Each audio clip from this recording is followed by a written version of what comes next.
Let's pretend you are a compliance officer for a legal practice, or maybe you are, and you receive a phone call telling you that a group of auditors has just turned up from the Solicitors Regulation Authority. Now, obviously nothing's scheduled. Your surprise caught you off guard. Nevertheless, you go and meet the auditors, take them into a side room to find out what's going on. So, the auditors tell you that they're here to audit the supervision structure and want to see evidence that every fee earner, so every paralegal, every solicitor who bills clients for their time and expertise, is actively and appropriately supervised. Now, you being the compliance officer, you know exactly what the auditors are referring to, okay? So they're referring to the SRA Code of Conduct of Firms 2019, paragraph 7.1, which covers saying your firm shall ensure that fee earners are supervised appropriately for their role and experience, and that systems and controls are maintained to enable this compliance. So, what do? Do you log on to your SaaS platform that handles all this and pull up reports, or do you have to go through SharePoint folders and email threads, etc.? If any of those is true, then maybe this video will be helpful to you. Okay, now I'm Shaq. I have 20 years of experience working in compliance regulated industries through service desk operations. But at night, I'm the lead architect for UNUS London, where we build systems that solve problems.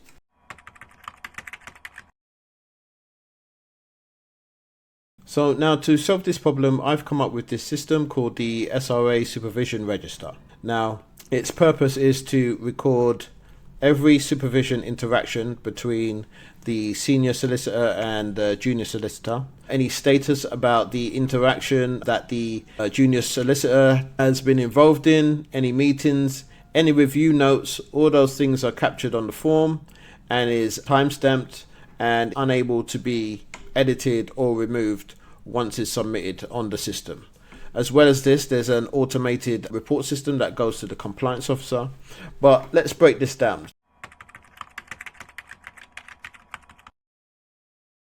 First, let's go and take this step by step.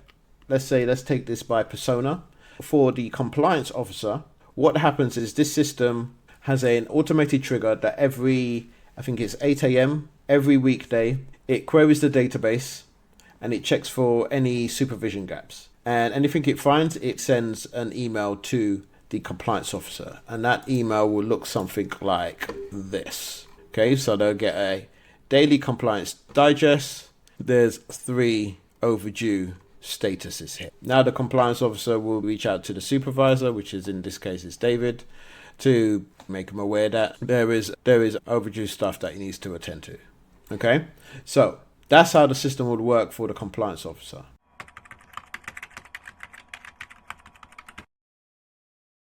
Now, for the actual senior solicitor, they would use this system to enter in any supervision events. Okay, so events types could be file review, supervision meetings, matter open, closed, etc., etc.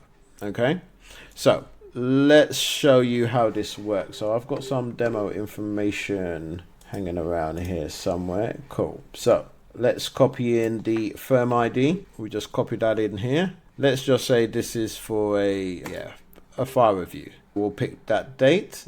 Now we just have to enter in the supervisee ID. Let me just copy that right here. Copy, paste that in. And that is Alison, because that's the data that's in the demo database for this demo example. And right, so let me copy in the supervisor ID and then finally David, the supervisor. Okay, so David would put in the firm ID, the junior solicitor that he is supervising. He'll put in his own ID as well. What are we doing? We're doing a file review. So yeah, let's leave all that. Oh, outcome. Let's just say it's factory. And let's say the next date will be Wednesday and it'll be conducted by David. Okay. And then you say everything is great. Okay. And then we log that. Now that the session has been logged both the senior solicitor and the junior solicitor get notifications. So here this is what goes to the actual, who does this go to? Yep, so this goes to Alison or Alice, don't know why I keep saying Alison, but this goes to Alice, who is the junior solicitor, and she just gets a notification saying her outcome is satisfactory, etc. And then if we go back, we can see here that the senior solicitor, David, it shows that his event's been logged, no action for his logs, but also he's got an overdue notification.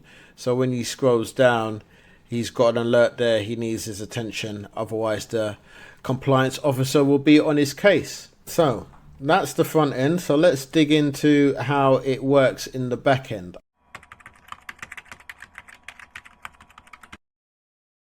Here, this simple small automation right here, let's zoom in a little bit. This is the one for the compliance officer. So like I said earlier, every day 8 a.m. this triggers off, queries the database, finds out if there's any overdue reviews that needs to be addressed by the senior solicitor. It just goes through this AI chain here that takes the data and puts it into a nice HTML format, and then this Gmail node sends out the email. Up here is the main automation for the actual form itself. So once the supervisor has filled in the actual form, it triggers this webhook. Next, it goes to this node. This node just validates the data to ensure that information like the firm ID, the supervisee ID, and the supervisor ID, and things like that is there and in place with the webhook.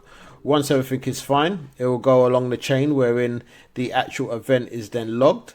If not, if any of this information is not valid, it will then trigger off this notification that will go off to the compliance officer. So the event is locked, and then it will go up to this node wherein the information is matched against the supervisor ID and the supervisee ID. This node here, as it states, will check any overdue reviews, and this LNM will take the data and put it in a nice HTML format and then send it to the Gmail node, which will then send an email to the supervisor. On the other end, information again to the LLM, turn it into a nice HTML format, then given to the Gmail node to send an email to Alison, which is the fee earner, the supervisee. And that is the simple system. However, the real brain of the system is the actual database.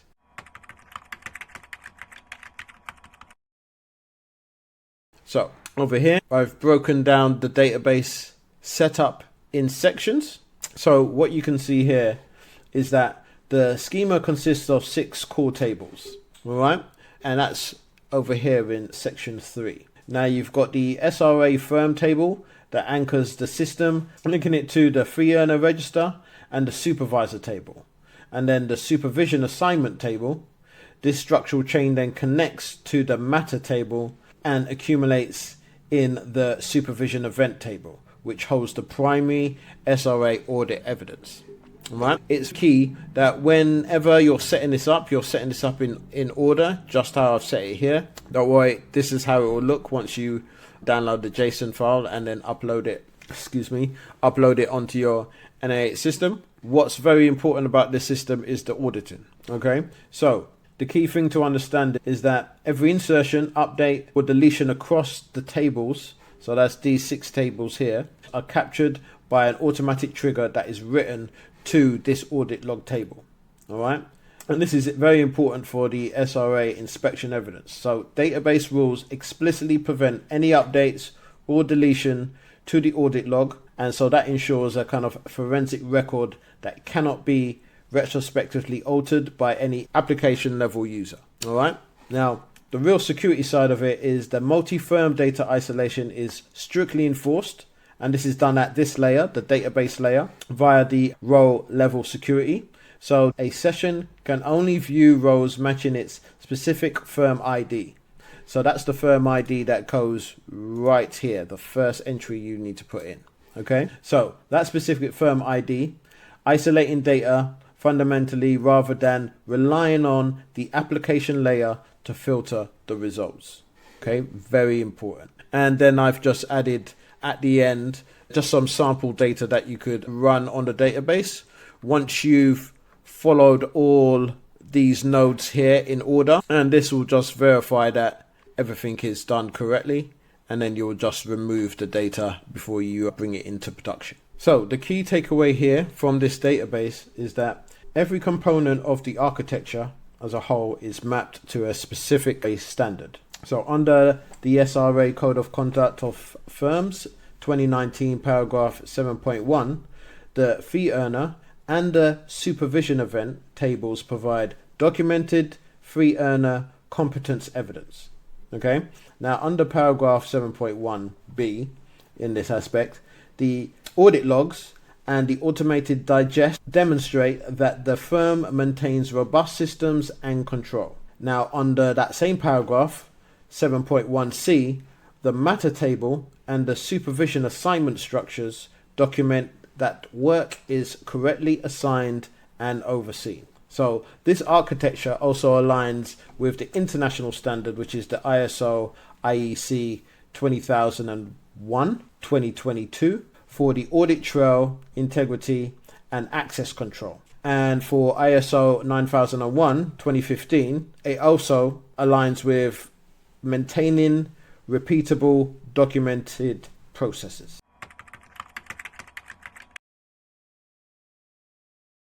And there we have it. That is the SRA Supervision Register system. So to summarize, you've got the compliance officer who receives a daily digest of anything that's overdue. If there's nothing overdue, he or she doesn't receive a notification. The systems also is used by the supervisor who uses it to log every supervision event. That event is logged in the database permanently and cannot be edited, and is available for auditors whenever necessary. Okay, so this is my solution to the Solicitors Regulation Authority requiring every authorized firm to ensure that fee earners are supervised appropriately for their roles and experience. Now, you could learn how to actually build this system. Click the link below to the Governance Academy on the school network. I've also packaged this actual system up wherein you could just download the whole package, and if you're comfortable enough, confident enough, just install it into your own infrastructure and get it all set up. It includes the automation. It includes all the SQL scripts to actually build the backend database. It has the HTML for the front end, which is already connected to the webhooks within the JSON file of the NA10 automation.